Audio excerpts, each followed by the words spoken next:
सांगड़ में अवां खे ख़बर ॾींदा हलूं। डिस्ट्रिक्ट रिपोर्टर महमूद कायम खानी जी रिपोर्ट मुताबिक़ गवर्नमेंट हायर सेकेंडरी स्कूल भिटे भाइटे तालको खिपरो ज़िलो सांगड़ में मिड टर्म इम्तिहान साल 2023 जेको 14 डिसंबर 2023 खां शुरू थियो हो ऐं 21 डिसंबर 2023 ते ख़त्म थियो हो।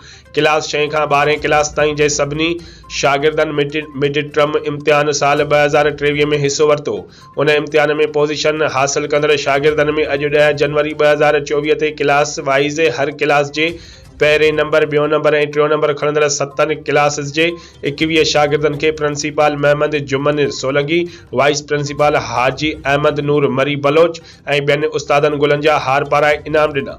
7 क्लासनि जे क्लास टीचरनि खे गुलनि जा हार पाराया विया।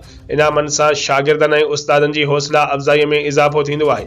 Muhammad Juman Solanki, principal government higher secondary school भिटे भाइटे तालको खिपरो ज़िलो सांगड़।